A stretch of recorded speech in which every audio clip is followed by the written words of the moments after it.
നിങ്ങളുടെ favourite shows ഇനി ഒരിക്കലും മിസ്സാവില്ല. ഇപ്പോൾ C5 കാണും നിങ്ങളുടെ ഫേവറേറ്റ് ഷോ തികച്ചും സൗജന്യമായി. എന്റെ തോന്നലൊന്നുമല്ല,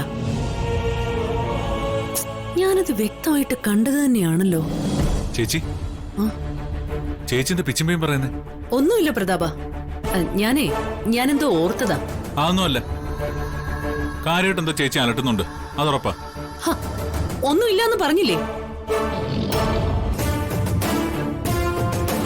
ഇതെന്താ രണ്ടുപേരും കൂടി ഒരു ചർച്ച? എന്തു പറ്റി പ്രഭേച്ചി? പാർവതിയുടെ കയ്യിൽ എന്തോ കണ്ടെന്ന്. ചേച്ചി അത് ആവശ്യപ്പെട്ടപ്പോ പാർവതിയും ഗാർഗിയും കൂടെ അത് എവിടേക്കോ ഒളിപ്പിച്ചു എന്നൊക്കെയാ ചേച്ചി എന്നോട് പറഞ്ഞത്. സത്യമാണ് ചേച്ചി, അവളുടെ കയ്യിൽ പ്രഭേച്ചി എന്താ കണ്ടത്? എനിക്കത് വേണം, എനിക്കത് കിട്ടണം. ചേച്ചി അതെന്ന് മാത്രം പറഞ്ഞാൽ ഞങ്ങൾ എവിടുന്ന് സംഘടിപ്പിച്ചു തരാനാ? സാധനം എന്താണെന്ന് ചേച്ചി ഒന്ന് പറ. രണ്ടിന്റെ കഴുത്തിൽ കത്തി വെച്ചിട്ടാണെങ്കിലും ഞാനത് വാങ്ങിച്ചുതരാം. പറ. ചേച്ചി, പാർവതിയും ഗാർഗിയും കൂടെ ഗായത്രി ചേച്ചിയുടെ പഴയ പാത്രങ്ങൾ കഴുകുന്ന ഞാനാ ചേച്ചിക്ക് കാണിച്ചു കൊടുത്തേ. ഇനി ആ പാത്രങ്ങളെങ്ങാൻ ചേച്ചി ഉദ്ദേശിച്ചത് ആ പാത്രങ്ങളാണെങ്കിൽ ഞാനത് ഏറ്റു. അതാണെങ്കിൽ പ്രഭേച്ചി ഒരു വാക്ക് പറഞ്ഞാ പോരെ? ഞാനത് മുഴുവൻ പെറുക്കിയെടുത്ത് പ്രഭേച്ചിയുടെ മുമ്പേ കൊണ്ടുവയ്ക്കില്ലേ? എനിക്കെന്തിനാ ആ പാത്രങ്ങള്? ഞാനെന്താ ആഗ്രഹക്കച്ചവടം നടത്താൻ പോന്നോ? പിന്നെന്താ പ്രഭേച്ചിക്ക് വേണ്ടത്? അത് തുറന്നു പറ. എനിക്കത് മാത്രം മതി. പിന്നെ തുടങ്ങി.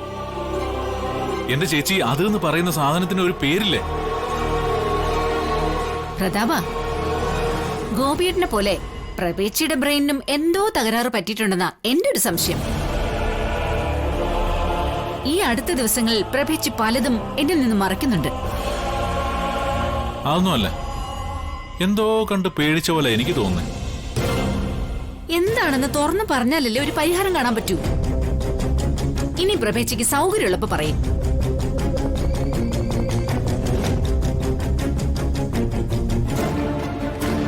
ചേച്ചി ഇനി പറ, എന്താ ചേച്ചിയുടെ പ്രശ്നം?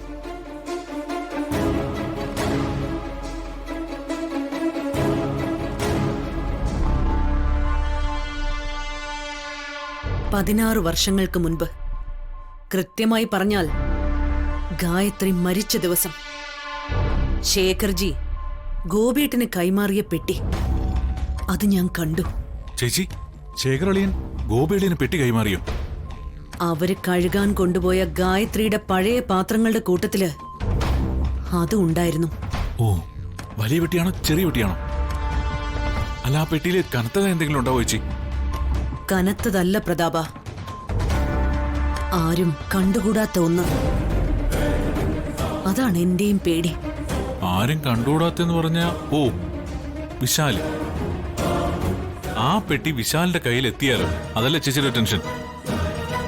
അങ്ങനെ സംഭവിച്ചാൽ അമ്മ പോയ വഴിയെ മകനെയും ഞാൻ പറഞ്ഞയക്കും.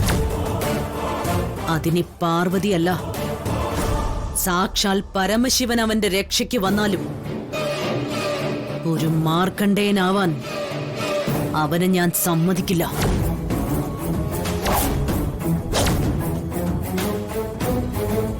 ഡൗൺലോഡ് ചെയ്യൂ C5 ആപ്പ്. കാണൂ എല്ലാ എപ്പിസോഡുകളും സൗജന്യമായി.